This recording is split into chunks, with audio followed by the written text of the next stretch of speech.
I'd like to talk about finding your purpose because I think a lot of people feel unsure about it at times. What actually helps someone genuinely find their purpose without overthinking it?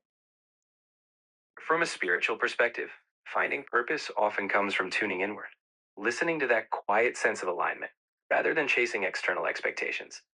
It's about noticing what energizes you, what feels meaningful in small moments, and trusting that purpose can unfold over time. It's less about figuring it all out and more about allowing yourself to follow what feels authentic. How do you know if you're on the right path, even if it doesn't feel clear yet? You often know by the sense of growth, even if it's not smooth. If you're learning, feeling challenged in a way that nudges you forward, or noticing small moments of meaning, even if the bigger picture isn't clear, you're likely on the right path. I think people sometimes wonder what are some signs that you might be overthinking your purpose instead of actually living it.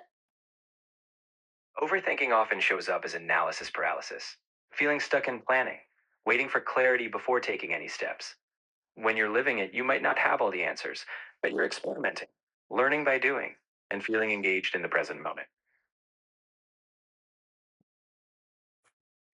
Okay. And what if someone feels completely lost? Where do they even begin?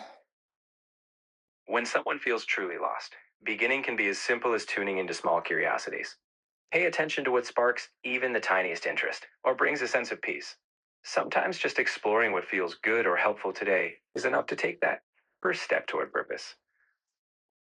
And what if we have a number of ideas that are inspiring us at one time, but we might only have the capacity to work on one? In that case, trust your intuition to pick one that feels most alive right now. The others aren't lost, they might just be waiting for their time.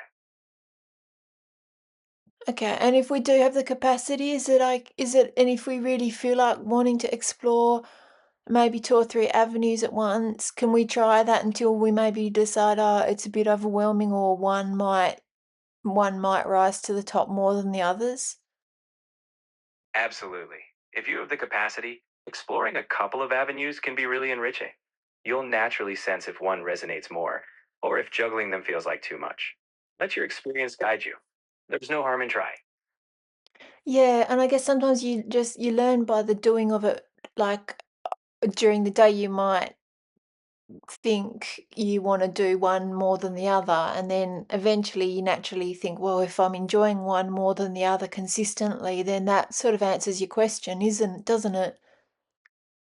Exactly. The act of doing is often the best teacher. As you engage, you'll feel what sustains your energy and joy. Over time, that natural pull will help you gravitate toward what truly aligns with you. I think sometimes a lot of people are in the situation too that they're already working a job just to pay the bills. How do they start connecting to their purpose when their time is already taken up by that? In that situation, this doesn't have to be grand or immediate. You can start by carving out small moments, maybe just a few minutes a day, to explore something meaningful or nourishing. Even in the midst of busyness, those small steps build a bridge toward purpose over time. For anyone watching, I hope this offers you something to reflect on your journey.